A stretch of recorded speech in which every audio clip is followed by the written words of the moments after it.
Gaming on the go isn't an easy feat if you're looking to fire up AAA games. That's why gaming laptops exist. From enjoying high refresh rates to maxing out the resolution settings, you're gonna need a beast of a laptop to get you to that preferred sweet spot. And today, we've got some pretty special Intel gaming laptops we'll be diving into. The HP Omen, the Asus TUF-F15, and the Razer Blade 15 Advanced Edition. Now we'll be taking a look at each of their performance and build, battery life, trackpad quality, and audio performance. And of course, the most important thing, the pricing to fit your wallet. Our full breakdown and review of each of these laptops can be found on IGN.com. And we'll provide you all with links in the description for anyone looking for more in-depth coverage of each. IGN's Budget to Best starts right now. This episode of Budget to Best is brought to you by Intel Gamer Days.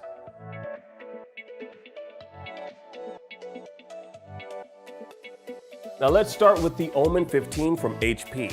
Now with this, you got a 10th generation Intel Core i5 processor, a 15.6 144Hz 1080p display, an NVIDIA RTX 3060 GPU, and you can peep the specs on the screen right now.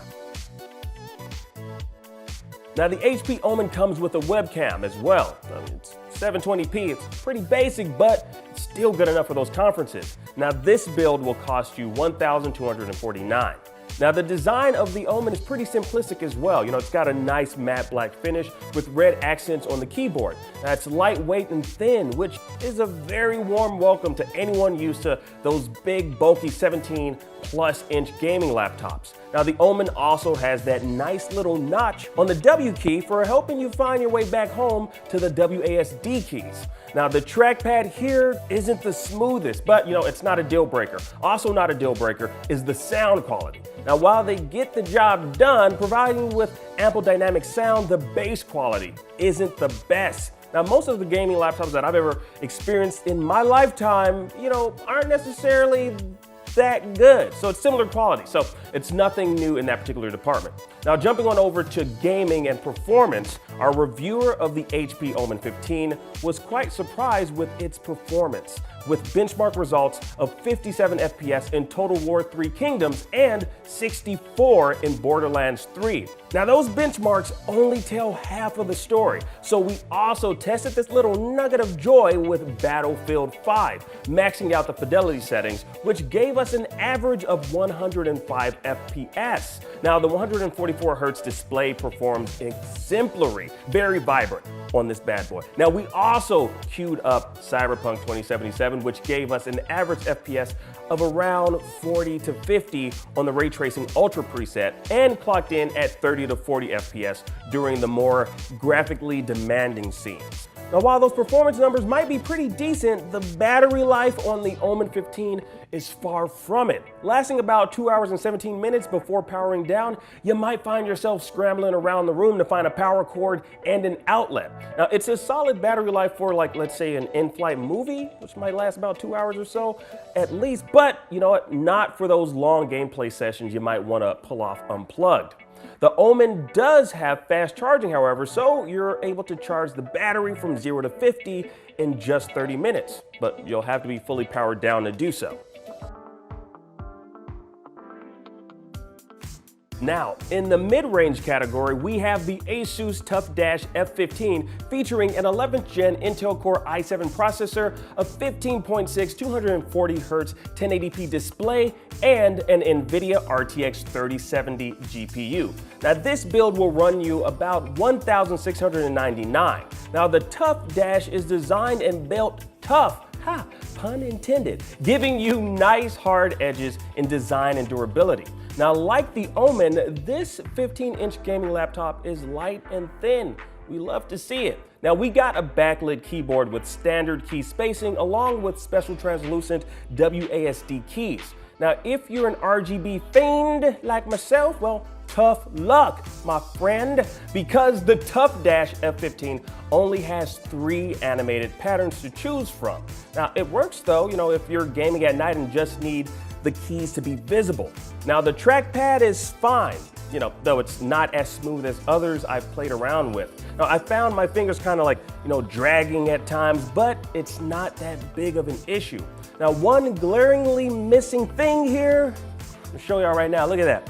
Where's the webcam?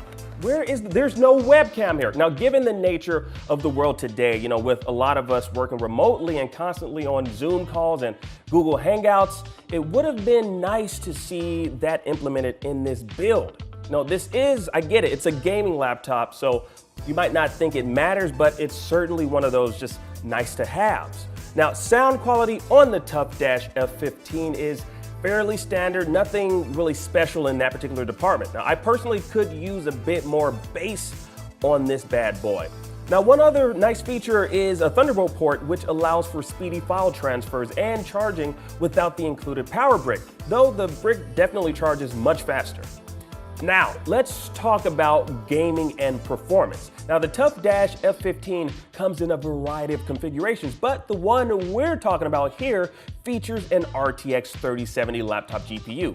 Now, in our benchmark tests, which have all the graphics settings cranked all the way up to max, we measured 63 FPS in Total War 3 Kingdoms, 93 FPS in Hitman 3, and 50 in the super demanding Metro Exodus. Now, keep in mind, these tests are a bit more demanding than typical day-to-day use, so you can expect higher frame rates by tweaking a few settings here and there. Now, case in point, outside of our strict benchmark tests, the Tough Dash stayed well over, and I mean well over 100 FPS in Doom Eternal.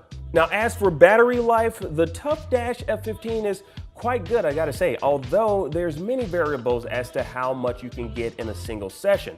Now, when you unplug the charger, it automatically switches into silent mode, which switches you from the NVIDIA GPU to integrated graphics and turns down the screen refresh rate from 240 to 60 Hertz. Now, this dramatically increases battery life. Now, we measured 1 hour and 24 minutes in performance mode compared to 6+ in silent mode. Now, just don't expect to get much game power without plugging this bad boy in.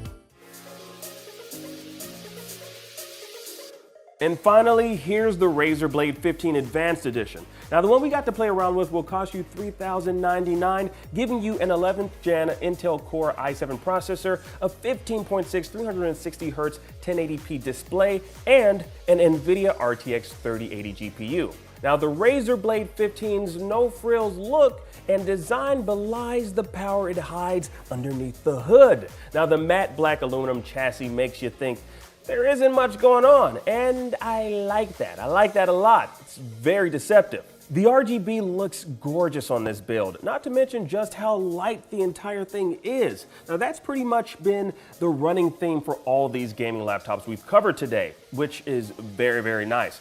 Also nice here is the trackpad. Very responsive and smooth. No issues with running my fingers across or performing gestures. The built-in speakers you're provided with on the Razer Blade feature THX spatial audio and 7.1 surround sound support. Now, the speakers are surprisingly loud on this one. For most content, you'll likely be using the Razer Blade 4. The dynamic range of the speakers should be fitting enough. Just don't go in expecting much bass.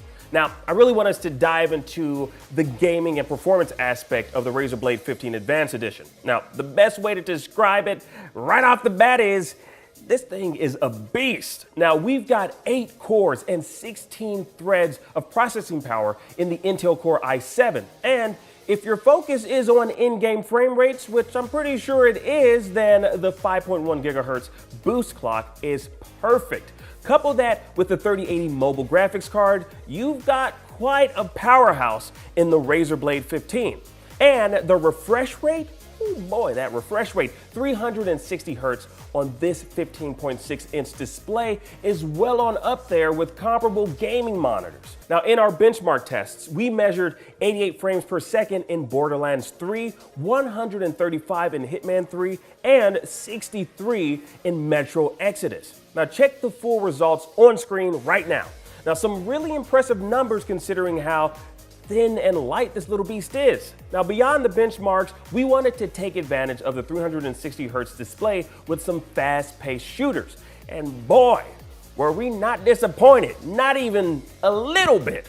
In Rainbow Six Siege, we averaged close to 200 frames per second on Ultra, with Doom Eternal clocking in at around 160. Now, one major thing I noticed while gaming was that there weren't a lot of vents on the laptop, and that's because Razer uses a vapor cooling solution to properly isolate thermal flow through the unit. It's really cool when you think about it. Ha, I said cool because it's cool. Y'all get it? Yeah, you get it.